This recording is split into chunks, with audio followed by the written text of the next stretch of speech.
નમસ્કાર, આપ જોઈ રહ્યા છો ગુજરાત ફર્સ્ટ મુદ્દાની વાત સાથે હું છું માનસી સોની. હું છું આપની સાથે ભાવિકા.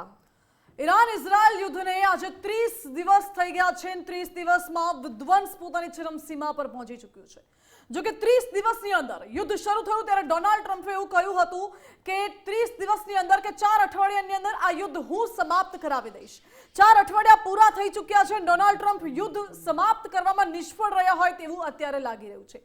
અત્યારની વર્તમાન પરિસ્થિતિ એવી છે કે ડોનાલ્ડ ટ્રમ્પ આ યુદ્ધમાંથી પોતાના હાથ ખંખેરવા માંગે છે, પીછેહટ કરવા માંગે છે, પરંતુ કરી નથી શકતા, કારણ કે જો અમેરિકા બેકફૂટ પર જશે તો પછી વિશ્વના દેશોની સામે મજાકનું પાત્ર બની જશે. એટલા માટે ડોનાલ્ડ ટ્રમ્પ પાછળ હટી શકે એવી પરિસ્થિતિમાં નથી. યુદ્ધ મજબૂતાઈથી લડવું પડી રહ્યું છે, જેના કારણે આર્થિક બોજો અમેરિકાને સહન કરવો પડી રહ્યું છે. આ સાથે અપેક્ષા અમેરિકાને એવી હતી કે ઈરાન જલ્દી જ હાર માની જશે, હારી જશે. ખામેનીના નિધન પછી તો હવે કશું જ બચવાનું નથી અને અમે ઈરાન પર કબજો જમાવી લેશું એવું અમેરિકાને હતું. જેવું વેનેઝુએલા સાથે કર્યું એવા પ્લાનિંગ સાથે અમેરિકાએ ઈરાનમાં પણ એટેક કર્યો હતો, પરંતુ પરિસ્થિતિ અહીં વિપરીત બની ગઈ. ઈરાન એટલું મજબૂતીથી લડી રહ્યું છે, અલગ અલગ પ્રકારના હથિયાર, મિસાઇલ એટેકથી ઈરાન લડાઈ લડી રહ્યું છે કે સામે અમેરિકા હવે એ હંફી ચૂક્યું છે કે હવે કરવું તો કરવું શું. અમેરિકા વચ્ચે આ પરિસ્થિતિમાં ભરાઈ ગયું હોય એવું લાગે છે. પરિસ્થિતિ એવી છે કે અમેરિકાએ ખાડો તો ઈરાન માટે ખોદ્યો હતો, પરંતુ અત્યારે પોતે જ આમાં ભરાઈ ગયું હોય તેવું લાગે છે. ઇઝરાયલ હજુ પણ લડી લેવાના મૂડમાં છે અને યુદ્ધ હજુ આગળ કેટલા દિવસ ચાલશે એની કોઈ નિશ્ચિત જાણકારી નથી. પરંતુ આપને એ દ્રશ્યો પણ બતાવવા છે કે અમેરિકાની અંદરો અંદર હવે વિરોધ પ્રદર્શનો શરૂ થઈ ચૂક્યા છે અને હવે ડોનાલ્ડ ટ્રમ્પ માટે મુશ્કેલીઓ વધી ગઈ છે. આ દ્રશ્યો આપને બતાવી દઈએ. શિકાગોમાં લોકો રસ્તા ઉપર ઉતરી આવ્યા હતા. સાન ફ્રાન્સિસ્કોમાં વિરોધ કરવામાં આવ્યો. બોસ્ટન શહેરમાં મોટી સંખ્યામાં અમેરિકી લોકોએ વિરોધ નોંધાવ્યો. વોશિંગ્ટન ડીસીમાં વિરોધ નોંધાવવામાં આવ્યો. ફ્લોરિડામાં વિરોધ નોંધાવવામાં આવ્યો. ન્યુયોર્કમાં પણ વિરોધ દર્શાવવામાં આવ્યો છે. હવે આ વિરોધ એટલા માટે લોકો કરી રહ્યા છે, નો કિંગ્સ વિરોધ પ્રદર્શન. અમેરિકાની જે નીતિ છે, વિઝાની નીતિ છે, વિદેશ નીતિ છે, એની સામે વિરોધ કરવામાં આવી રહ્યો છે. લોકોનું કહેવું એ છે કે આ યુદ્ધના કારણે અમેરિકાને આર્થિક બોજો પડી રહ્યો છે, અમેરિકનોને મુશ્કેલી પડી રહી છે. અમેરિકાએ ઓપરેશન એપિક ફ્યુરી ચલાવ્યું છે અને એ એપિક ફ્યુરી અંતર્ગત અમેરિકા ઈરાન પર એટેક કર્યા હતા, પરંતુ તેની સામે હવે અમેરિકી નાગરિકો જ રસ્તા ઉપર ઉતરી આવ્યા છે. ભાવિકા, બિલકુલ. ઈરાન અને ઇઝરાયલ એ ક્યાંક પહેલા કહી શકાય કે વોર તેમના વચ્ચે હતું, પરંતુ અમેરિકાએ વચ્ચે ઝંપલાવ્યું અને ઇઝરાયલ અને અમેરિકાએ સંયુક્ત રીતે ઈરાન પર હુમલો કરી દીધો. અત્યારે સ્થિતિ એવી છે કે ઇઝરાયલમાં વિરોધ થઈ રહ્યો છે, અમેરિકામાં વિરોધ થઈ રહ્યો છે, બ્રિટનમાં વિરોધ થઈ રહ્યો છે, પરંતુ ઈરાન અડીખમ ઊભું છે. 30 દિવસ યુદ્ધના વીતી ચૂક્યા છે, છતાં પણ ઈરાન હજુ પણ પોતાના સમર્થકોની સાથે રસ્તા ઉપર છે, પરંતુ ઇઝરાયલમાં અને અમેરિકામાં અલગ દ્રશ્યો જોવા મળ્યા. વિરોધમાં લોકો ઉતર્યા છે અને ક્યાંક ને ક્યાંક પોતાના જે કહી શકાય કે પ્રમુખ છે તેમની સામે જ વિરોધ નોંધાવી રહ્યા છે કે જે ઉતાવળે ક્યાંક પગલું ભર્યું હતું હવે ગળાની ફાંસ બની ચૂક્યું છે. અમેરિકા અને ઇઝરાયલ પહેલાથી કહી રહ્યા હતા કે રિઝિમ ચેન્જ કરવું છે કે પછી ન્યુક્લિયર એક્ટિવિટી કરતા અટકાવવું છે, પરંતુ આ તમામ બાબતો છે ખામેનીના મોત બાદ ક્લિયર થઈ ગઈ હતી, પરંતુ અમેરિકાનો એજન્ડા કોઈ ક્લિયર નથી, ઇઝરાયલનો કોઈ એજન્ડા ક્લિયર નથી અને સામે આવી રહ્યું છે કે ઈરાન સાથેની આ જંગમાં હવે કહી શકાય કે ટ્રમ્પ તેમની નીતિઓના કારણે જ અમેરિકામાં ઘેરાયા.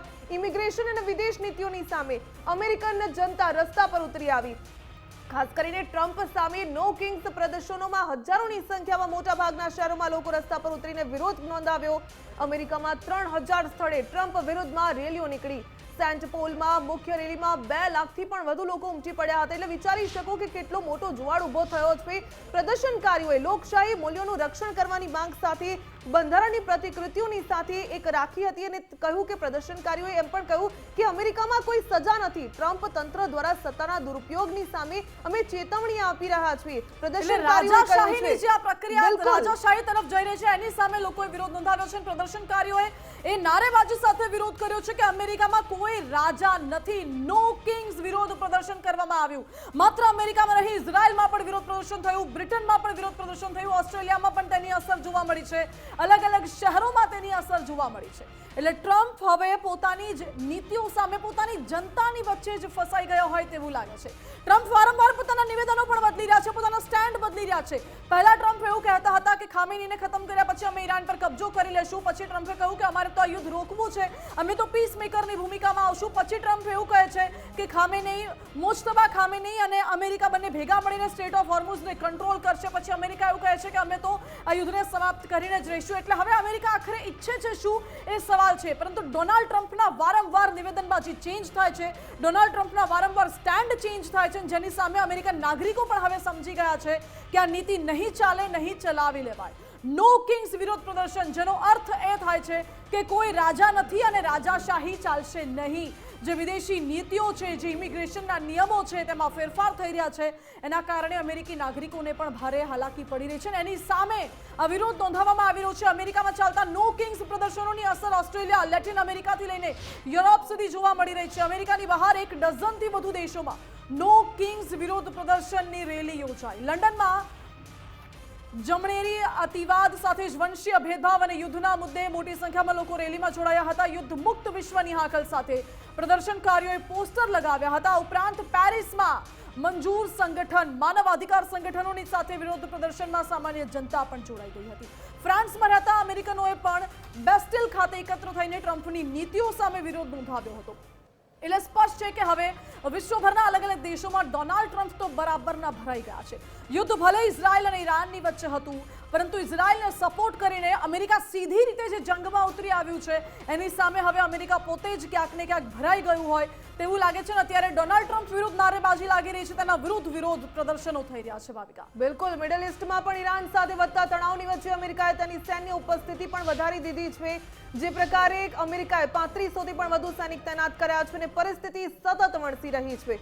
અમેરિકી સેન્ટ્રલ કમાન્ડે કહ્યું છે કે આધુનિક યુદ્ધ જહાજ છે તેને લઈને પણ તેમણે એક કમેન્ટ કરી છે અને સાથે સાથે એ વસ્તુ ક્લિયર થઈ ગઈ છે કે અમેરિકાએ 3500થી પણ વધુ સૈનિક તૈનાત કર્યા છે. આધુનિક યુદ્ધ જહાજ છે તે યુએસએ ત્રિમોલી છે તેના નિર્ધારિત ઓપરેશનલ ઝોનમાં પહોંચી ચૂક્યું છે, જેમાં 2500 મરીન સૈનિક સવાર છે અને આ ઉપરાંત અનેક કહી શકાય કે ઓપરેશનલ કરવાની અમેરિકા તૈયારી કરી ચૂક્યું છે. પરંતુ આમાં સૌથી મહત્વપૂર્ણ બાબત તો એ સામે આવી રહી છે કે નૌસૈનિક યુનિટને પણ ક્ષેત્રમાં મોકલવામાં આવી રહ્યું છે. એક તરફ અમેરિકા કહી રહ્યું છે કે અમારે પીસમેકરની ભૂમિકા ભજવવી છે અને ઓપરેશન પણ ચલાવી રહ્યું છે, સૈનિકોને ગ્રાઉન્ડ પર ઉતારી રહ્યું છે અને સૈનિકોને ગ્રાઉન્ડ પર ઉતારવાની સાથે જ જે પ્રકારે ઈરાનનું સ્ટેટમેન્ટ સામે આવ્યું છે, ઈરાનના વિદેશ મંત્રીએ કહ્યું છે કે એક પણ સૈનિકને જો ઉતારવામાં આવશે તો તેનું પરિણામ ખૂબ જ ખરાબ હશે. એટલે કે ઈરાન ચોક્કસપણે લડી લેવાના મૂડમાં છે, પરંતુ હવે ડોનાલ્ડ ટ્રમ્પની સામે એવી સ્થિતિ ઊભી થઈ છે કે પોતાનું ઘર જ નથી સંભાળી શકતા. અમેરિકામાં જ વિરોધનો વંટોળ જોવા મળી રહ્યો છે.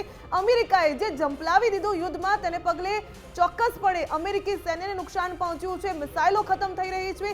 જે પ્રકારે આપણે સતત પહેલા દિવસથી ટ્રેક કરી રહ્યા છીએ, આજે 30મો દિવસ યુદ્ધનો, જે મિસાઇલો 1 મહિનામાં તૈયાર થતી હોય છે, તે મિસાઇલો 850થી વધુ ટોમહોક મિસાઇલની સૌથી વધારે ચર્ચા થઈ. એ મિસાઇલો 800થી પણ વધારે છોડવામાં આવી હતી અને તેનો જથ્થો પણ પૂરો થઈ જવા આવ્યો છે. એટલે કે હવે તેની પાસે હથિયારો પણ ઓછા પડી રહ્યા છે. થોડા દિવસો ચાલે તેટલા જ હથિયારો છે, પરંતુ યુદ્ધ પૂરું થવાનું ક્યાંક અત્યારે કોઈ જ પ્રકારના સંકેત નથી મળી રહ્યા. એટલે કે હવે ચોક્કસપણે માનસી એમ તો કહી શકાય કે ડોનાલ્ડ ટ્રમ્પને યુદ્ધ તો પૂરું કરવું છે, પરંતુ મધ્યસ્થી કોણ કરે? કારણ કે જે તાનાશાહની એક કહી શકાય નો કિંગ્સ, એટલે કે અમેરિકાએ પોતાના પ્રમુખને એક ટેગ આપી દીધું છે તાનાશાહનું. એટલે હવે જોવું પડશે. યુએસએ પોતાનું યુએસએસ ટ્રિપોલી, યુએસએસ અબ્રાહમ લિંકન મેદાનમાં ઉતારી દીધું છે. આ સાથે જ અમેરિકાને એવું હતું કે અમે અમારી લડાઈ માત્ર ઈરાનની સામે છે, પરંતુ ઈરાનના જે પ્રોક્સી સંગઠનો છે વધુ મજબૂતાઈથી લડત આપી રહ્યા છે, જેને અમેરિકા પહેલાથી આતંકવાદી સંગઠન જાહેર કરી ચૂક્યું છે.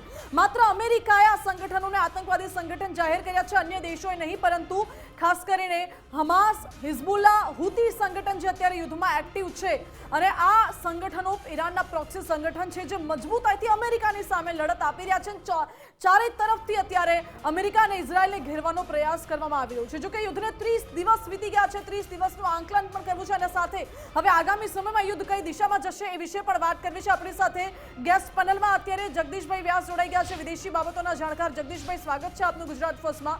આપણી સાથે ભાજપ નેતા કિશનસિંહ સોલંકી જોડાઈ ગયા છે. કિશનસિંહ, આપનું સ્વાગત છે ગુજરાત ફર્સ્ટમાં. અને આપણી સાથે વિદેશી બાબતોના જાણકાર નિરંજન મરજાની જોડાઈ ગયા છે. નિરંજનજી, આપનું પણ સ્વાગત છે ગુજરાત ફર્સ્ટમાં. જગદીશજી, સૌથી પહેલા જ્યારે યુદ્ધ શરૂ થયું ત્યારે અપેક્ષા એવી હતી કે ડોનાલ્ડ ટ્રમ્પ એવું ઈચ્છી રહ્યા છે કે જેવું વેનેઝુએલામાં થયું એવું અમે ઈરાન પર કરી લેશું અને 4 અઠવાડિયામાં યુદ્ધ તો સમાપ્ત પણ થઈ જશે. પરિસ્થિતિ અત્યારે એવી આવી ગઈ છે કે ઈરાનની નીચે અમેરિકાનો હાથ દબાઈ ગયો છે. ટ્રમ્પ હાથ કાઢવાનો પ્રયાસ કરે છે, પરંતુ નીકળી નથી શકતા. હવે તો વિશ્વભરના અલગ અલગ દેશોમાં નો કિંગ્સ વિરોધ પ્રદર્શન ટ્રમ્પની સામે થયા. હાજી માનસી, આ સબ્જેક્ટને આપણે દરરોજ કરીએ છીએ ડિબેટ, અને દરરોજ આપણને કંઈક ને કંઈક નવું જોવા મળતું હોય છે. હવે જેમ આપણે કહ્યું એમ કે ડોનાલ્ડ ટ્રમ્પ અત્યારે એવી હાલતમાં છે કે પોતાનો હાથ કાઢવા માટે પ્રયત્ન કરે છે. જુદા જુદા એમણે કરેલા છે. આ અઠવાડિયે એમણે G7ના વિદેશ મંત્રીઓની મિટિંગ થઈ પેરિસની અંદર. તેમાં પણ એમની પ્રાયોરિટી આખી મિટિંગમાં પ્રાયોરિટી એક જ હતી કે આ યુદ્ધને કઈ રીતે સમાપ્ત કરવું. અને એમાં એમના અમેરિકાના વિદેશ મંત્રી એમણે કહેલું છે કે આ અમુક અઠવાડિયામાં જ પૂરું કરીશું. હજી પણ પોતે સ્પષ્ટ કહી શકતા નથી કારણ કે એમની પાસે કોઈ જ રસ્તો દેખાતો નથી. બીજી બાજુ જોઈએ તો ફસાયા છે ક્યાં કે અરેબિક કન્ટ્રીઝ બધા એવી રીતે ફસાયેલા છે કે અત્યારે એમને ત્યાં એમના કન્ટ્રીઝમાં, કારણ કે આ જે સાઉદી, UAE એ બધા કન્ટ્રીઝ એવા છે કે જે એમની જરૂરિયાતની બધી વસ્તુઓ ઇમ્પોર્ટ જ થતી હોય છે. એટલે એમને ત્યાં અત્યારે ખાવાની તકલીફ છે, એમને બીજે બધા સાધનોની તકલીફ છે. અને એની સામે ઈરાન ફક્ત ને ફક્ત એ જ કહી રહ્યું છે કે તમારે ત્યાંથી અમેરિકન જે બધું તમારે ત્યાં સેટઅપ છે એ બધો સેટઅપ કાઢી નાખો તમે. હવે એ સેટઅપ અમેરિકા કાઢી શકે એમ નથી કારણ કે વર્ષો પહેલાં 70s જ્યારે અમેરિકાએ આ લોકો સાઉદી સાથે એવું ડીલ કર્યું હતું કે ભાઈ અમે અમારી જવાબદારી લઈશું. કારણ કે અરેબિક કન્ટ્રીઝ પાસે કોઈ પોલિટિકલ એવું બેકઅપ નથી. એ લોકો પાસે પુષ્કળ ઓઇલ છે, પુષ્કળ પૈસા છે. એ સિવાય એમને સેફટી માટે એમની પાસે સાધનો નથી, આજની તારીખમાં પણ નથી. એટલે એ વખતે અમેરિકાએ આ લાભ લીધો હતો. એટલે એના કારણે એ લોકો આ રીતે દરેક કન્ટ્રીઝની અંદર અમેરિકાનો સેટઅપ છે જ. હવે જગદીશજી વાત ઓઇલની આવી એટલા માટે મને પોઈન્ટ યાદ આવ્યો. અરેબિક કન્ટ્રીઝ પાસે ઓઇલના સેટઅપ છે, સિક્યોરિટીના નહીં. પરંતુ અત્યારે અરેબિક કન્ટ્રીઝ પર હુમલાઓ થઈ રહ્યા છે છતાં પણ જે ખાડી દેશો છે ચૂપ છે, મૌન જોવા મળે છે કારણ કે એમને ભરોસો છે કે અમેરિકા તેમને રક્ષણ આપશે. બીજો પોઈન્ટ, જે ખાડી દેશો છે એમને ઓઇલનું ઉત્પાદન અત્યારે ઘટાડી દીધું છે. કેટલાક કન્ટ્રીઝે ઓઇલનો એક્સપોર્ટ ઘટાડી દીધો છે. આ વચ્ચે અમેરિકાએ ભારતને પરવાનગી આપી હતી કે તમે રશિયા પાસેથી ઓઇલ ખરીદી શકો છો. હવે તો રશિયા પણ પોતાનું ઓઇલનું એક્સપોર્ટ ઘટાડી રહ્યું છે. કિશનસિંહ, આપણા ભારતમાં હમણાં જેવી અફવા ઉડી હતી પેટ્રોલ ડીઝલની અને પરિસ્થિતિ શું બની એ આપણે જોઈ છે. આપણી પાસે પૂરતો સ્ટોક ઉપલબ્ધ છે. મારી જાણકારી પ્રમાણે આપણી પાસે 74% વધુ ક્રૂડ ઓઇલનો સ્ટોક ઉપલબ્ધ છે કે જેના થકી આપણે પેટ્રોલ ડીઝલનું નિર્માણ કરી શકીએ છીએ, પેટ્રોલ ડીઝલ બની શકે છે. પરંતુ અત્યારે જે પરિસ્થિતિ જોવા મળી, હવે તો રશિયા પણ એવું કહે છે કે અમારે એક્સપોર્ટ ઘટાડવો છે. તો આગળ શું થશે? આગળનું કોઈ પ્લાનિંગ ખરું? ગુડ ઇવનિંગ માનસીજી, ભાવિકાજી. આજે આપણે જે સબ્જેક્ટ USA એન્ડ વોર લીધો છે એ બદલ આપને અભિનંદન. જ્યાં સુધી ક્રૂડ ઓઇલની વાત છે, આપના પ્રશ્નનો પહેલાં જવાબ આપી દઉં. ક્રૂડ ઓઇલની વાત છે, વી હેવ ઇનફ. હું અઠવાડિયા પહેલાં એક ડિબેટ્સમાં બોલ્યો છું કે આપણી પાસે 70 થી 74 દિવસ ચાલે એટલો ઇનફ આપણી પાસે સ્ટોક છે. આપણા દેશે વડાપ્રધાન શ્રી નરેન્દ્રભાઈ મોદીના આવ્યા પછી 41 દેશો સાથે આપણે ઉર્જા કરાર કર્યા છે. એટલે આપનો પ્રશ્નનો જવાબ ત્યાં પૂરો થાય છે. રહી વાત અમેરિકાની, 1776 બ્રિટનથી આઝાદ થયેલું અમેરિકા આજે તેના રાષ્ટ્રપતિ છે મિસ્ટર ડોનાલ્ડ ટ્રમ્પ. 45માં પણ એ રાષ્ટ્રપતિ હતા અને 47માં પણ રાષ્ટ્રપતિ છે. અને અમેરિકાની ડેમોક્રેસી જે છે એ અમેરિકાની ડેમોક્રેસી અને એની સૈન્ય શક્તિ વિશ્વમાં મશહૂર છે, વિશ્વમાં સૌથી શક્તિશાળી દેશ છે. અને પર્સનલ સ્વતંત્રતા અને સ્વતંત્રતા પર ભાર મૂકનાર, ડેમોક્રેસી ઉપર ભાર મૂકનાર દેશ છે. જ્યાં સુધી ખાડીના દેશોની વાત છે તો ખાડીના તમામ દેશોને ઓઇલની ટેકનોલોજી આપનાર દેશ જે છે એ અમેરિકા છે.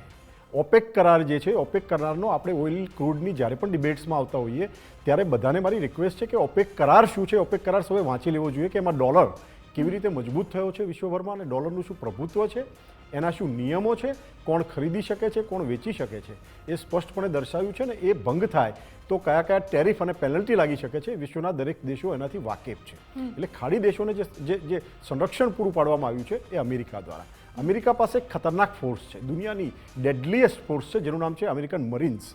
જે લોકો જગદીશભાઈ તો અમેરિકામાં વર્ષોથી રહ્યા છે. I was also in US for 12 years. એટલે અમેરિકાથી જે લોકો પરિચિત છે એમને ખબર છે કે અમેરિકા માટે ઈરાનનો નરસંહાર is a time of just a couple of days. અમેરિકાએ જો ખરેખર યુદ્ધને લડવું હોય અને પૂરું કરવું હોય તો. પણ જ્યાં સુધી રાષ્ટ્રીય નીતિઓની, સ્વતંત્રતાની, માનવ મૂલ્યોની વાતો આવે છે તો, અને લોકશાહીની, પર્ટિક્યુલર આઈ સેડ ડેમોક્રેસી, લોકશાહી, માનવીય સ્વતંત્રતા, ધાર્મિક સ્વતંત્રતા, આ જે વાત આવે છે એના માટે જે દેશો કામ કરી રહ્યા છે એમાં અમેરિકા પણ છે, ભારત પણ છે, જે વિશ્વની વિશાળ લોકશાહી છે અમેરિકા પછી. અને આપણા સંબંધો જે છે એ આપણે ન્યુટ્રલ કન્ટ્રી છે અને આપણી ન્યુટ્રલ કન્ટ્રી તરીકે આપણે દરેક દેશો સાથે સંબંધો છે. અમેરિકા જેમ એના નેશન ફર્સ્ટની વાત કરે છે, આપણે મોદીજીએ વર્ષો પહેલાં ઇન્ડિયા ફર્સ્ટ શબ્દ જ આપણે નરેન્દ્રભાઈ મોદીજી લાવ્યા. આપણે ઇન્ડિયા ફર્સ્ટ, વ્યક્તિ કેન્દ્રિત નહીં, એ નાઈધર ધ નરેન્દ્રભાઈ મોદી કેન્દ્રિત, નાઈધર મિસ્ટર ડોનાલ્ડ ટ્રમ્પ કેન્દ્રિત, આપણે વ્યક્તિ કેન્દ્રિત કોઈ દિવસ નથી રહ્યા. આપણે આપણા નેશનલ ઇન્ટરેસ્ટ માટે કેન્દ્રિત રહ્યા છીએ અને આપણો નેશનલ ઇન્ટરેસ્ટ જ્યાં પણ આપણને ફાવતો હોય એ દેશો સાથે આપણે કરાર કરી રહ્યા છીએ.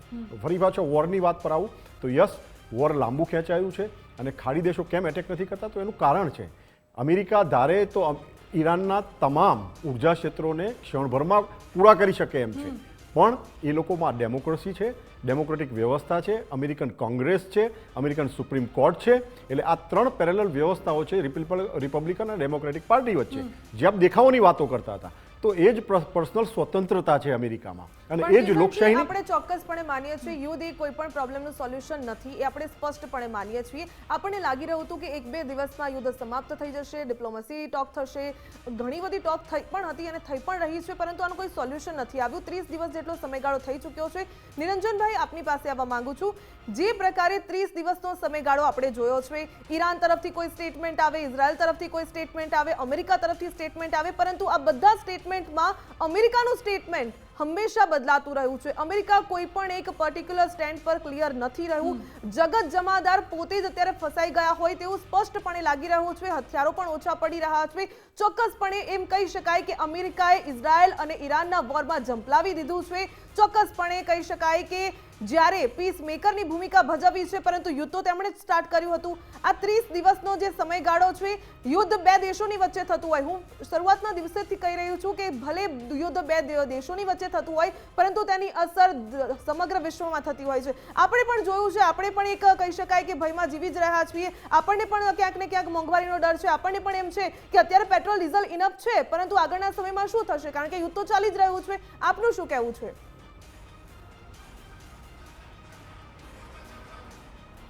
વાત સાચી છે કે હવે 1 મહિનો પૂરો થયો અને જે અમેરિકાએ જે દાવા કર્યા હતા કે યુદ્ધ 2 દિવસમાં પૂરું થઈ જાય અથવા કોઈ એક નિશ્ચિત સમયગાળામાં પૂરું થઈ જાય, એ થયા નથી. અને એક વાત પણ સાચી છે, હવે અમેરિકા થોડું ફસાઈ એટલા માટે ગયું છે કે ફક્ત વિશ્વમાં એની ઇમેજ શું રહેશે અથવા એની સૈન્ય શક્તિ જેટલી છે એ ઈરાન સામે ઈરાન કરતાં મજબૂત છે કે નહીં એનો પણ સવાલ છે. પણ બીજો ડોનાલ્ડ ટ્રમ્પ માટે હમણાં થોડું એક રાજકીય દૃષ્ટિએ આપણે જોઈએ તો પણ થોડું ચેલેન્જિંગ સમય એવી રીતે છે કે હવે અમેરિકામાં મિડ ટર્મ ઇલેક્શન્સ આવી રહ્યા છે નવેમ્બરમાં. તો આને હમણાં છેલ્લા થોડા મહિનામાં જે ડોનાલ્ડ ટ્રમ્પની પાર્ટી છે રિપબ્લિકન પાર્ટી, તો એમનો જે જનાધાર છે તો એ હવે થોડો ઓછો થતો જાય છે ઘણા રાજ્યોમાં. જે રાજ્યોમાં રિપબ્લિકન પાર્ટી મજબૂત છે ત્યાં પણ લોકો હવે થોડા એમના વિરોધમાં જતા દેખાય છે આપણને. જે આપણે શરૂઆતના રિપોર્ટમાં વાત કરી કે અમેરિકામાં ઘણી જગ્યાએ લોકો હવે પ્રોટેસ્ટ કરી રહ્યા છે, તો એ ફક્ત યુદ્ધની વિરોધમાં પ્રોટેસ્ટ જ નથી, પણ એમની પાર્ટીનો પણ જનાધાર હવે થોડો ઓછો થઈ રહ્યો છે. તો એ પણ ડોનાલ્ડ ટ્રમ્પ માટે ચિંતાનો વિષય છે. એની માટે પણ એમની ઈચ્છા એવી જ છે કે આ યુદ્ધ લાંબુ ખેંચાય, એ તકલીફ તો પડશે, પણ એનાથી એક રિસ્પેક્ટેબલ એક્ઝિટ એમને જોઈએ અમેરિકાને, કે જેને કારણે કહી શકે કે અમે આ યુદ્ધનો એક કોઈ રિઝલ્ટ લાવ્યા, ચોક્કસ અમે નિકાલ લાવ્યો. બીજી તરફ આપણે ઇઝરાયલની વાત કરીએ તો ઇઝરાયલનો અહીંયા જે એજન્ડા છે અથવા જે ટાર્ગેટ છે એ બહુ સ્પષ્ટ છે.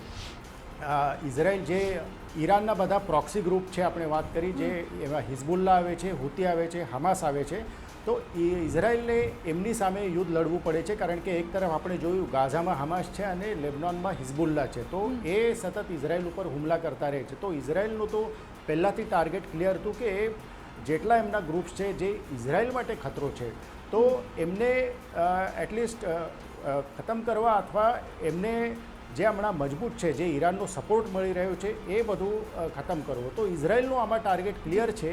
અમેરિકાનું હમણાં ટાર્ગેટ ભલે ક્લિયર હોય, પણ એમની જે સ્ટ્રેટેજી છે એ બહુ હમણાં સ્પષ્ટ દેખાતી નથી અને થોડું કન્ફ્યુઝન એમના સ્ટ્રેટેજીમાં લાગે છે. એ તો અને ડોનાલ્ડ ટ્રમ્પનું જે કન્ફ્યુઝન છે એ જ સ્પષ્ટ દેખાડે છે કે ટ્રમ્પ કેટલા બધા નિવેદનો, પોતાના સ્ટેન્ડ, પોતાની સાઇડ્સ ચેન્જ કરતા રહે છે. વારંવાર ક્યારેક ઈરાન તરફથી એવું કહે છે કે અમે અને ઈરાન ભેગા મળીને સત્તા સંભાળીશું સ્ટેટ ઓફ હોર્મુઝની, ક્યારેક ઇઝરાયલ તરફથી હુમલો કરે છે. એટલે ટ્રમ્પ એકચ્યુઅલી કરવા શું માંગે છે સમજાતું નથી. જગદીશભાઈ, ડોનાલ્ડ ટ્રમ્પ એક તરફ ક્યાંક એવું તો નથી ને, જસ્ટ એક આશંકા, જેમ નોર્થ કોરિયાના તાનાશાહનું ચાલે છે એમ ડોનાલ્ડ ટ્રમ્પ એવું ઈચ્છે છે કે હું પણ એવી રીતે તાનાશાહ બની જાઉં ને એ પ્રકારના એ ડિસિઝન્સ પણ એવા લે છે, સ્ટેન્ડ પણ એવા લેતા હોય છે અને નિવેદનો પણ એવા આપતા હોય છે. અને વારંવાર પછી એને એવું લાગે કે હવે અહીંયા આગળ જઈને ખતરો છે એટલે પોતાનું સ્ટેન્ડ ચેન્જ કરીને યુ ટર્ન મારી લેતા હોય છે.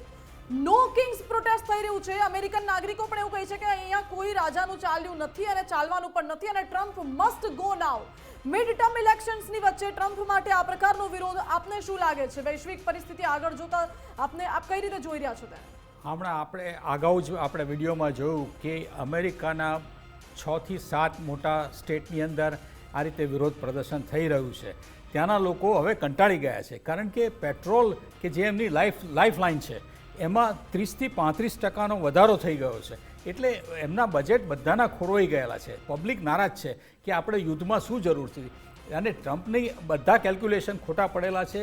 એ પોતે જુઠ્ઠાણા માટે પ્રખ્યાત છે. આવો શું ક્વેશ્ચન છે આ પહેલાં ચાર વર્ષ પહેલાં પણ એમણે આ જ કરેલું હતું અને કેટલા બધા જુઠ્ઠાણા કરેલા છે. વારંવાર એમણે યુટર્ન મારેલા છે. પણ હવે પરિસ્થિતિ એમની એવી થઈ ગઈ છે કે સાપે છછુંદર ગળ્યો છે.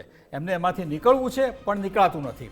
અને એ સિવાય એમણે બધા પ્રયત્નો ચાલુ કરી દીધા છે. એમણે પોતાની ઇમેજનું એટલું બધું છે, પોતાનું ઘમંડ એટલે બધે હદ સુધી છે કે એ ઇમેજ જો ખોવાશે તો આવતી ઇન્ટરિમ ઇલેક્શનની જેમ વાત કરી તેમ એમની મેજોરિટી મળશે નહીં. રિપબ્લિકન પાર્ટી બહુ જ ઓર્ગેનાઇઝ છે, વચ્ચે તો વ્યવસ્થિત છે. જગદીશભાઈ આપને ધ્યાન હોય તો સોશિયલ મીડિયા પર ડોનાલ્ડ ટ્રમ્પે પોતાને ઈરાનના પ્રમુખ તરીકે પણ જાહેર કરી દીધા હતા. એ તો આ પહેલાં પણ એમને એમ જ છે કે કોઈ પણ દેશમાં હુમલો કરીને અમેરિકા અમારો પાવર એટલો બધો છે મારી પાસે કે આ રીતે કરી શકું એમ છું. પરંતુ એમણે ભલે એકવાર એમાં સક્સેસફુલ ગયા અને એમને એમ થયું કે ઈરાનના પણ લઈ શકીશું. હવે વેનેઝુલા અને ઈરાન બંનેનું ટોટલ કરીએ તો નંબર 1 અને નંબર 2 એટલું બધું ઓઇલ છે. તો દુનિયાના 34 થી 40% એમનો હિસ્સો છે. એ લોકો જો એ ટેક ઓવર કરી લે તો એને એમ છે કે હું દુનિયામાં ઓઇલ કિંગ બની શકું.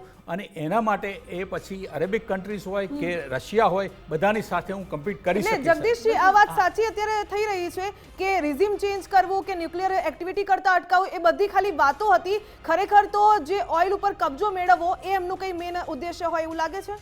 દુનિયાને બતાવ્યું એ રીતે કે અમે દુનિયાની સેફટી માટે થઈને આ કરી રહ્યા છીએ અને એમના ન્યુક્લિયર પાવર્સને બધાને અમારે તોડી નાખવો છે. હકીકતમાં એમને ઓઇલનું જ આ રીતે પ્રાયોરિટી છે. કારણ કે આમ જોવા જઈએ તો number 1 is America, number 2 is China. હવે ચાઇનાને સીધી કોમ્પિટિશન કોઈ પણ રીતે કરી શકતા નથી. કારણ કે ચાઇનાએ જે રીતે અમેરિકાની અંદર 75% કન્ઝ્યુમર પ્રોડક્ટ્સનું માર્કેટ લીધેલું છે એ કોઈ પણ હિસાબે એ તૂટી શકે એમ નથી. હવે જ્યારે નંબર 1 ને નંબર 2 સાથે કોમ્પિટિશન હોય તો એમણે શું કહ્યું કે ઈરાન અત્યારે સૌથી વધારે 90% એમનું ઓઇલ ચાઇનાને આપે છે. એટલે એવું જ લાગે છે કે વર્લ્ડ વોર 3 પરંતુ એનર્જી વોર શરૂ થઈ હોય ક્યાંક ને ક્યાંક એવું લાગી રહ્યું છે. કિશનસિંહ, તમે બોલી રહ્યા હતા એમાં એ પોઈન્ટ પણ મારે ઉમેરવો છે. એક તો એનર્જી વોર અને ડોનાલ્ડ ટ્રમ્પની નજર શા માટે માત્ર ઓઇલ ઉપર છે અત્યારે? માનસીજી, આ વિષયને બહુ લાર્જર સાપેક્ષમાં જોવો જોઈએ. આપણે બુદ્ધનો દેશ છીએ એટલે પહેલાં તો સ્પષ્ટતા કરી દો કે we are against the war. આપણે શાંતિપ્રિય દેશ છીએ અને દુનિયાના તમામ દેશો સાથે આપણે શાંતિ કરાર છે. આપણે શાંતિની વાતો કહીએ છીએ, સહયોગિતાની વાતો કરીએ છીએ અને ભાગીદારીની વાત કરીએ છીએ. એટલે it's not about Donald Trump or America. પણ જે રાજ્યો અને શહેરોમાં જે આપણે દેખાવો જોઈ રહ્યા છો ને, ડેમોક્રેટિક કંટ્રોલવાળા સ્ટેટ્સ છે એ અહીંયા આપણા દર્શકોને સુવિદિત થાય. એટલે અને સ્વાભાવિક છે. અને મહત્વની વાત એ છે કે આજ અમેરિકાની સ્વતંત્રતા છે. રહી વાત મિસ્ટર ડોનાલ્ડ ટ્રમ્પની, આપ યાદ કરો હુથી, હિઝબોલ્લા અને ત્રીજું એક ગ્રુપ, આ 3 ગ્રુપો હજી પણ સતત હોર્મુઝની ખાડી બંધ કરી છે. એ લોકો સુએજ કેનાલ ઉપર એટેક કરવાની તૈયારી કરી રહ્યા છે. અને જરા કલ્પના કરો આપ કે જે 4000 કિલોમીટરની મારક ક્ષમતા ધરાવતી મિસાઇલ અમેરિકન બ્રિટિશ મથક પર પડી શકતી હોય, આમની પાસે ન્યુક્લિયર પાવર હોત ઈરાનની પાસે. We are not against Iran, remember that. મારા શબ્દનો ખોટો અર્થ ના લે કોઈ. કે જેમની પાસે લોકશાહી નથી, જ્યાં સરમુખત્યારશાહી છે, જ્યાં ધાર્મિક શાસન છે, એવા કન્ટ્રીઓ પાસે જો ન્યુક્લિયર વેપન આવ્યું હોત તો માનવજાતને કોણ બચાવી રહ્યું છે અત્યારે?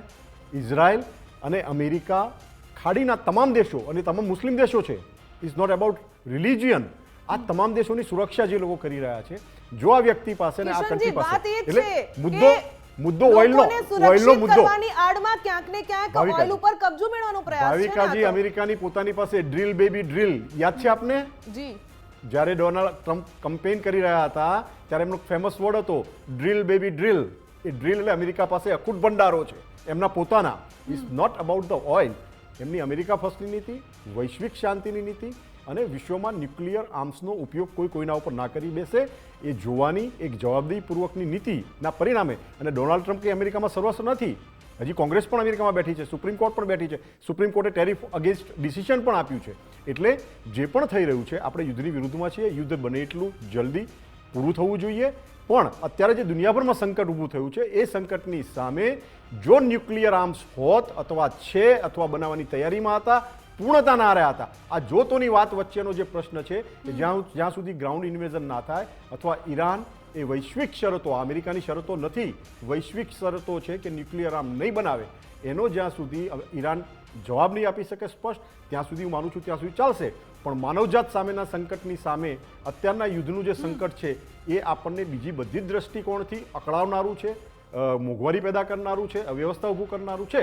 પણ માનવજાતનો બચાવ એ એન્ડ ઓફ ધ ડે શ્રેષ્ઠ સાબિત થશે. અને જ્યાં સુધી અમેરિકાની વાત છે તો અમેરિકામાં પર્ટિક્યુલરલી દરેક રાજ્યમાં 50 રાજ્યો છે અમેરિકાના. એ 50 રાજ્યોમાં લોકો જાગૃત છે. પ્રેસિડેન્શિયલ વ્યવસ્થા છે, આપણે ત્યાં સંસદીય વ્યવસ્થા છે, એટલે પાર્ટીની વ્યવસ્થા છે. ત્યાં લોકો સીધા ચૂંટે છે. ઇન પાર્ટીમાં પણ આપ પેલા ઇલેક્શન ફાઇટ કરી અને પોતાની જાતને પુરવાર કરો. એટલે ત્યાં જે નેતાઓ છે અમેરિકાના, એ નેતાઓએ સીધા પ્રજાને જવાબદેહી છે, પાર્ટીને જવાબદેહી નથી. એટલે ત્યાંનું જે નેતૃત્વ છે એ નેતૃત્વ પણ હંમેશા પોતાની પાર્ટીને બચાવવા માટે ચિંતા.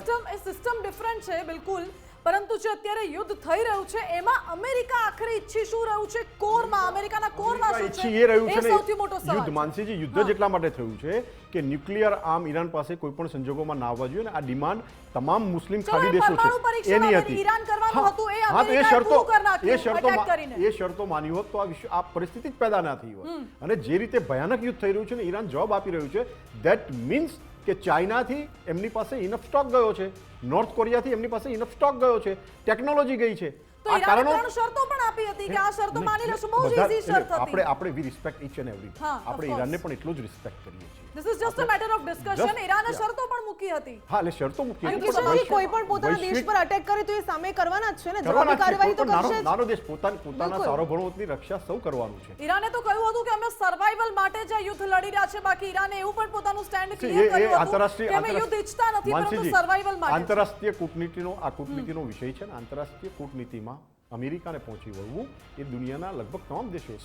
આજે બ્રિટન પણ એમનું મથકો નહોતું આપતું, આજે બ્રિટને પણ પોતાના મથકો આપ્યા. અને અમેરિકાએ તમામને કીધું, કાયર કયા છે અમેરિકાએ, કે જ્યારે વૈશ્વિક વાત આવે છે, વૈશ્વિક માનવજાતને બચાવવાની વાત આવે છે, ત્યારે તમે પાછી કરો છો. આતંકવાદની ડેફિનેશન નક્કી કરવાની થાય છે, ત્યારે બધાના પોતાના અલગ અલગ માપદંડો છે. જ્યારે ધાર્મિક કુપ્રચાર થાય છે, ધાર્મિક ઉન્માદ થાય છે, પર્ટિક્યુલર વિશ્વભરના દેશોમાં કયો ધાર્મિક ઉન્માદ ને કોણ લોકો ધાર્મિક ઉન્માદ કરે છે એ બધાને ખબર છે. આજે બ્રિટનની ભાવિકાજી સાથે મળીને સરકાર બનાવવાની વાત કરે આજે છે ને. બ્રિટનની શું હાલત છે ને, અહીંયા બેઠેલા તમામ વિદેશી નીતિઓથી જાણકાર છે. બ્રિટનની શું હાલત છે, બ્રિટનની સ્ટ્રીટમાં ફરી જુઓ, ખબર છે બધાને. આજ હાલત અમેરિકાની થવા જઈ રહી છે. આ તો ભલું કરજો અમેરિકાનું, ભલું કરજો ભગવાનનું કે ડોનાલ્ડ ટ્રમ્પે અમેરિકન નેશનલ ઇન્ટરેસ્ટને સાચવ્યો છે. એવો જ નેશનલ ઇન્ટરેસ્ટ ઈરાને પણ પોતાનો સાચવ્યો છે. ભલે ધાર્મિક કન્ટ્રી હોય, એને પણ સાચવ્યો છે. પણ અમેરિકાએ પોતાની જાતને ડોનાલ્ડ ટ્રમ્પની નીતિઓથી બચાવી લીધા છે. આવનાર અમેરિકા સારું હશે.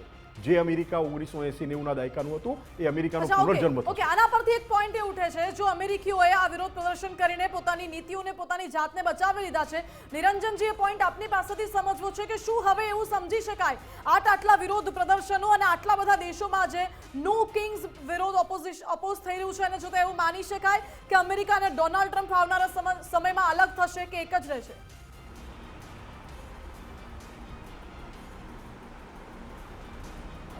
ના, અમેરિકા અલગ થાય નહીં. અને આ જે વિરોધ પ્રદર્શન થઈ રહ્યા છે એ તો જે યુદ્ધના વિરોધમાં લોકો છે એ કરી રહ્યા છે, પણ એની અસર ડોનાલ્ડ ટ્રમ્પ ઉપર કેટલી થશે અને યુદ્ધમાંથી અમેરિકાને પાછું ખેંચી લેશે કે એ થોડું હમણાં કહેવું મુશ્કેલ છે.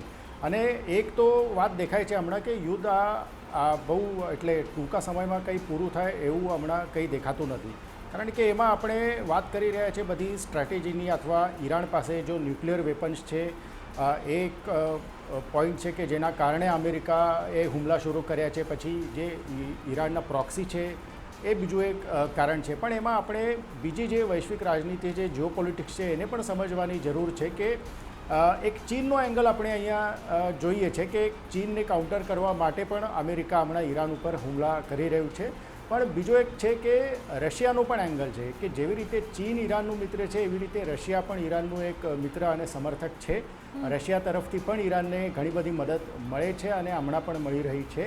તો એક રશિયાને કાઉન્ટર કરવું, કારણ કે આપણે એક ખાલી જોઈએ છે કે અમેરિકાનો મધ્ય પૂર્વમાં મિડલ ઇસ્ટમાં ઘણો પ્રભાવ છે અરબ દેશો ઉપર, પણ એ જ સાથે ઈરાનની જે તાકાત છે કે ઈરાનનો પણ જે એક પ્રભાવ છે મિડલ ઇસ્ટમાં અથવા એક ઉત્તર આફ્રિકા સુધી, અને રશિયાનો પણ જે એક પ્રભાવ છે એ પણ ઘણો બધો છે જે આપણે ઘણી વખતે આપણે કન્સિડર નથી કરતા.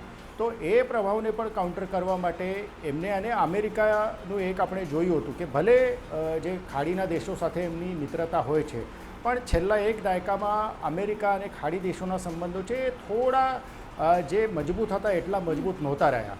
જો બાઇડનના સમયમાં તો સાઉદી અરેબિયા અને અમેરિકાના સંબંધો ઘણા બગડ્યા હતા.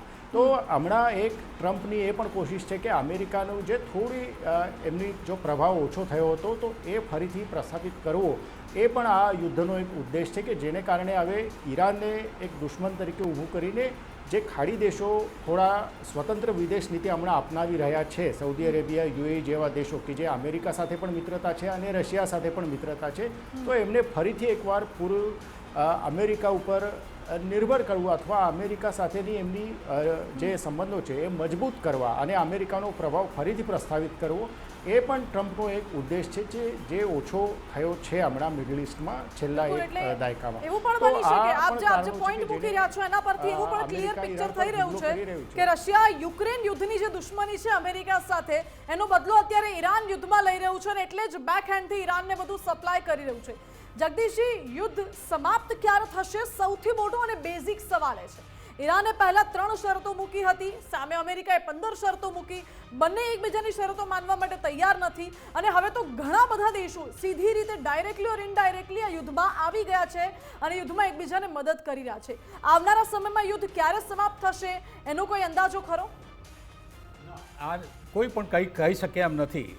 ઓરિજિનલી તો ટ્રમ્પને એમ હતું કે હું 24 કલાકમાં પતાવી દઈશ, પણ હતું બધે જ જગ્યાએ ખોટું પડ્યું છે. આપણે થોડુંક પાછળ જઈએ તો ઈરાન પોતે ઘણા વર્ષોથી તૈયારી કરી રહ્યું છે કે જ્યારે અમેરિકાએ આ પહેલાં ઈરાક ઉપર અને લિબિયા ઉપર જ્યારે કરેલું છે ત્યાં એમણે માર ખાધેલો છે અને એ વખત દરમિયાનથી ત્યારથી જ ઈરાને પોતે તૈયારી કરેલી છે.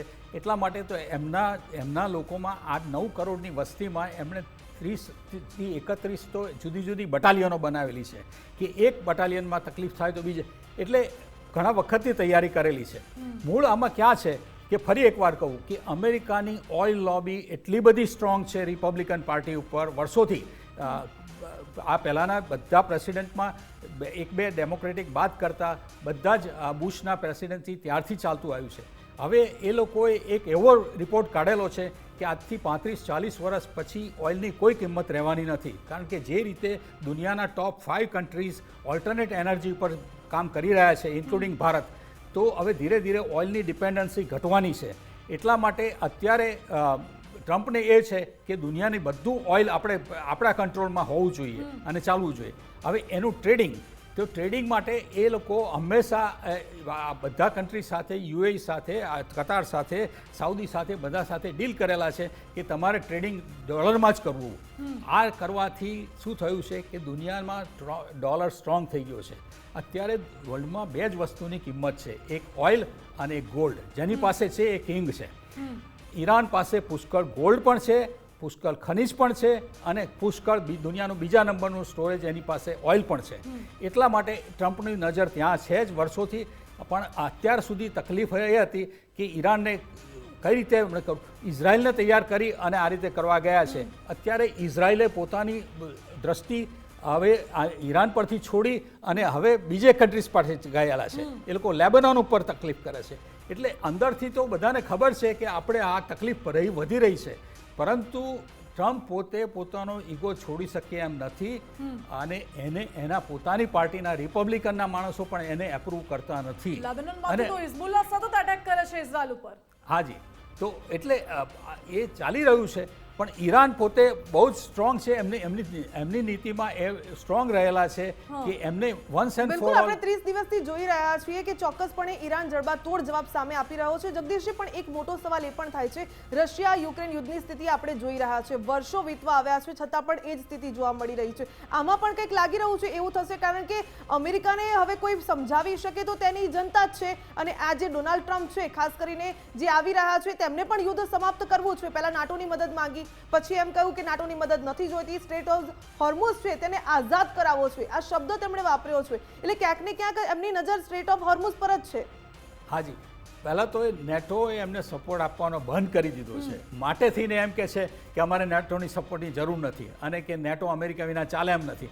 એટલે પોતે પોતાની સ્ટ્રેટેજી એક જ તરફી બતાવી છે કે હું આખે દુનિયાનો જમાદાર છું અને હું મારા સિદ્ધાંતોને છોડીશ નહીં. એ કોમ્પ્રોમાઇઝ જ્યાં સુધી નહીં કરે ત્યાં સુધી યુદ્ધ સમાપ્ત થવાનું નથી. અને આપણે યુઝ ટુ થઈ ગયા છે. આપણે વાત કરી કે જે રીતે બીજા કન્ટ્રીઝમાં યુદ્ધ ચાલી રહ્યું છે, એ યુક્રેન અને રશિયા, તો આપણે હવે 4 વર્ષમાં યુઝ ટુ થઈ ગયા છે એની અંદર. પરંતુ આમાં જ્યાં સુધી અમેરિકા ઇન્વોલ્વ છે ત્યાં સુધી દુનિયાના બધા જ કન્ટ્રીઝને આ વસ્તુ નડી રહી છે, ભારતને પણ નડી રહી છે. હવે મૂળ વાત એ આવે છે કે જો જ્યાં સુધી ઈરાન પોતે પોતાની સ્ટ્રેટેજીને કોમ્પ્રોમાઇઝ ના કરે ત્યાં સુધી યુદ્ધ બંધ થવાની શક્યતા નથી. એમને આખું કાયમ માટે એમને ત્યાંથી અમેરિકાની બધી એમની હાજરી જે છે અરેબિક કન્ટ્રીઝમાં એમાંથી દૂર કરવી છે. એમનો નંબર 1 પ્રાયોરિટી છે. એમની ઉપર લગાડેલા રિસ્ટ્રિક્શન્સ એમને કાઢી નાખવા છે. આ બે જ વસ્તુ માટે થઈને ઈરાન અત્યારે કરી રહ્યું છે. કારણ કે ટેન્શનની વાત જ છે જગદીશભાઈ, આપ જે પોઈન્ટ મૂકી રહ્યા છો એમાં ટેન્શનની વાત જ છે કે અમેરિકાની ડાયરેક્ટ ઇન્વોલ્વમેન્ટ છે અને ઈરાન સામે બીજા ઘણા બધા દેશોને ડાયરેક્ટલી ઓર ઇનડાયરેક્ટલી આમાં ઇન્વોલ્વ કરી રહ્યું છે. હવે આ યુદ્ધની અસર, જેમ કે ઈરાને બહુ પહેલાથી એને અંદાજો હતો જ કે ક્યારેક ને ક્યારેક તો ભવિષ્યમાં આવું થશે, ઈરાને પહેલાથી તૈયારી કરી રાખી, સ્ટ્રેટેજિક પ્લાનિંગ કરી રાખ્યું, પરંતુ આ યુદ્ધની ઇનડાયરેક્ટ અસર જોવા જઈએ તો ભારત સહિત વિશ્વના ઘણા બધા દેશોના વ્યાપાર પર પડી રહી છે. કિશનસિંહ, ભારતમાં હમણાં થોડા સમય પહેલા એલપીજી ગેસની અછત છે તેવી વાત આવી, પેટ્રોલ ડીઝલની અછત છે તેવી વાત આવી, અને હવે ભારત સહિત ઘણા બધા એવા દેશો પણ છે કે જે વૈકલ્પિક એનર્જીનો માર્ગ શોધી રહ્યા છે, જે અમેરિકાને ખબર પડી ગઈ છે. તો આપણી પાસે હવે શું પ્લાનિંગ છે આગળનો, કારણ કે ઇનડાયરેક્ટલી તો આ બધા જ દેશોને અમેરિકા ધકેલી રહ્યું છે આ યુદ્ધમાં. માનસીજી, એ જ વિષય છે. ડોનાલ્ડ ટ્રમ્પ એ રાજકારણી નહીં પણ એક બિઝનેસમેન છે, પરિણામ લાવનાર બિઝનેસમેન છે.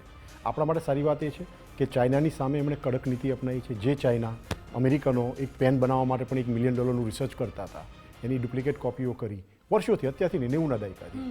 એ કોપીરાઇટ ઇન્ટરનેશનલ સ્ટાન્ડર્ડવાળી વસ્તુઓને ડુપ્લિકેટ કરી માર્કેટમાં અને પછી એની ટેકનોલોજીની ચોરી કરી અને જે ચાઇના સદ્ધર થયું છે એ એક બિઝનેસમેન જ સમજી શકે. અને ટ્રમ્પે ચાઇનાને બહુ જ મહદઅંશે ઓલમોસ્ટ બિઝનેસમાં એમની પોતાની શરતો બનાવી છે. અને ટ્રમ્પ એક મુક્ત વિચાર ધરાવનાર દેશ પશ્ચિમી સંસ્કૃતિના પ્રભાવમાં પોતાના મુક્ત મને દરેક વિચારોને પ્રગટ કરે છે. આજે હુથી, હમાસ અને હિઝબુલ્લા સતત એટેક કરે છે ઇઝરાયલ પર, એક નાના એવા કન્ટ્રી પર. એની પાસે ક્યાંથી શસ્ત્રો આવે છે? આજે ખાડી દેશના સાઉદીના પ્રિન્સે કહેવું પડ્યું કે વન્સ ફોર ઓલ આનો હવે નિકાલ આવવો જોઈએ અને ખાડી દેશોને સ્વતંત્રતા અને એમની સલામતી આ વખતે આનાથી પૂરી થાય ત્યાં સુધી આ યુદ્ધને લંબાવજો. આવું સાઉદી પ્રિન્સ પોતે બોલે છે.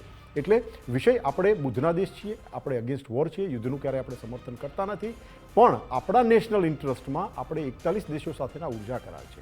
આપણાના પ્રશ્નનો જવાબ એ છે કે ગેસ માટે યસ, આ લોકોએ ઉત્પાદન ઘટાડ્યું નથી ખાડી દેશોએ, પણ સ્ટ્રેટ ઓફ હોર્મુઝને, મારા શબ્દો યાદ રાખજો આજની આ ગુજરાત ફર્સ્ટની ડિબેટમાં, કે સ્ટ્રેટ ઓફ હોર્મુઝમાં જે ડોનાલ્ડ ટ્રમ્પની નીતિ છે એ નીતિ એ છે કે સ્ટ્રેટ ઓફ હોર્મુઝને once for all the time એ અમેરિકા કંટ્રોલ કરે, નેટો કંટ્રોલ કરે, કે પછી અમેરિકા અને અન્ય દેશો છે એને કંટ્રોલ કરે, પણ એને વિશ્વ વેપાર માટે સંપૂર્ણપણે આજ પછી ક્યારેય પણ ઈરાન અથવા બીજો કોઈ પણ દેશ આવી હિંમત ના કરે કે દુનિયાભરના અર્થતંત્રોને અસર થાય, ગેસને અસર થાય, બીજી બધી વસ્તુઓને અસર થાય. તો એ પણ એક લાંબા ગાળાની એમની નીતિ છે.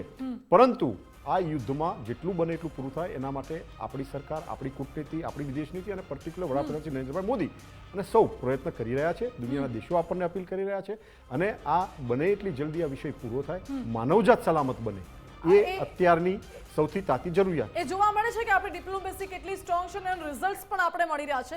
નિરંજનજી, આપનો ટેક ઇન્ડિપેન્ડન્ટલી લેવો છે કે યુદ્ધની પરિસ્થિતિમાં ભારતની પોઝિશન તમે ક્યાં અને કેવી રીતે જુઓ છો?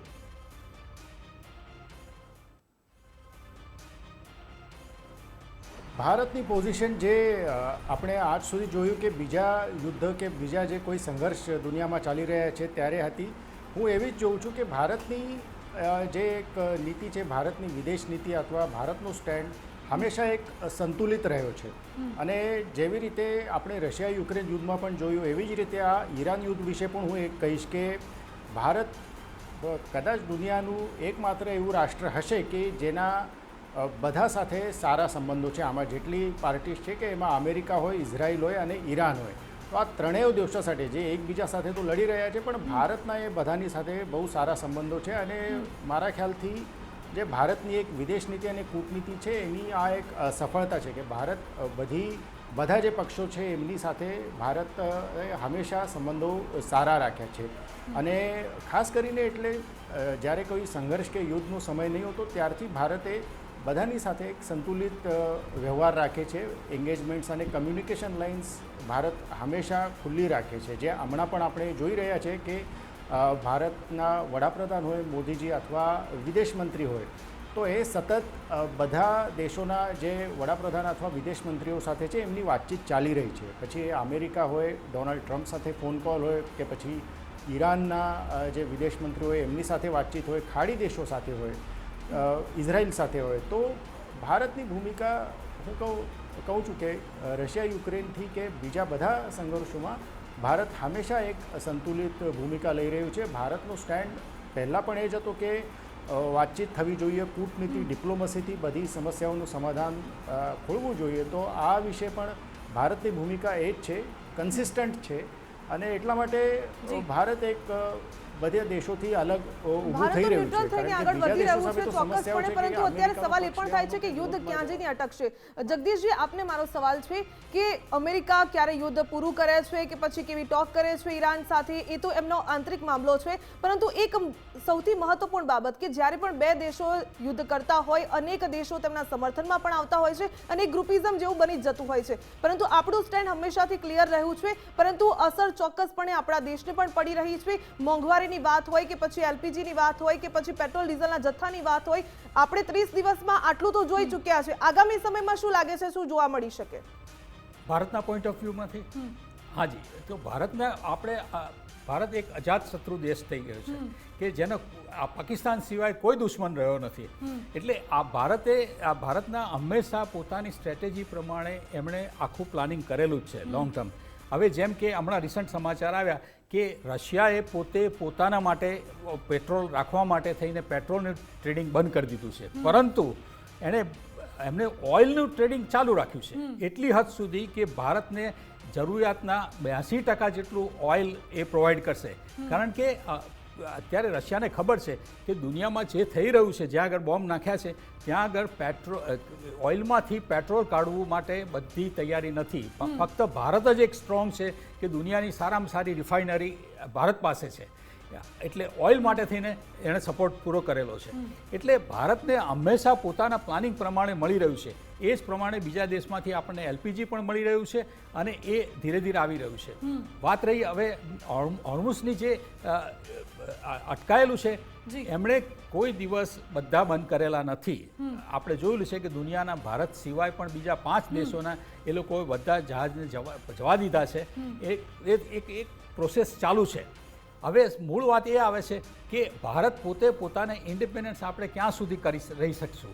હા, આપણે કમનસીબ છે કે આપણી જરૂરિયાતના લગભગ 90% ઓઇલ આપણે બહારથી લેવું પડે છે, પરંતુ એની સામે આપણી પાસે રિફાઇન કરવાની તાકાત છે એટલી હદ સુધી કે આપણે રિફાઇન કરેલું ઓઇલ પેટ્રોલ આપણે બીજા દેશોને પણ આપી શકીએ એમ છે. હવે આપણે જોઈએ ઓઇલની પોઝિશન શું હોય છે કે સૌથી પહેલો એનો ગેસ નીકળે, પછી એનું પેટ્રોલ નીકળે, પછી એરલાઇનનો પેટ્રોલ નીકળે અને છેલ્લે જે કાળો ભાગ રહે જે આપણે ડામર તરીકે વાપરીએ છીએ રોડ માટે. એટલે ભારત ફક્ત ઓઇલને લીધે, આપણે પેટ્રોલને લીધે કે પેટ્રોલનો ભાવ કે ડીઝલના ભાવ ઉપર જ વાહનો માટે થઈને, એ સિવાય આપણા ભારતના કેટલા બધા ગ્રોથ ઇન્ડસ્ટ્રીઝ માટે ઓઇલ ડાયરેક્ટલી ઇનડાયરેક્ટલી જરૂર છે જ, અને એના માટે મળી રહ્યું છે. એટલે ભારતના પોઈન્ટ ઓફ વ્યૂમાં મને એમ લાગે છે કે અત્યારે દુનિયામાં સૌથી સેફ અને સૌથી વેલ પ્લાન્ડ કન્ટ્રી છે. અમુક કન્ટ્રી ફિલિપિન્સ વેલ પ્લાન્ડ આપણે ચાલીએ છીએ એટલે જ આપણને બેનિફિટ્સ મળી રહ્યું છે અને ક્રીમ ઓફ ધ કેક પણ આપણે અત્યારે લઈ રહ્યા છે.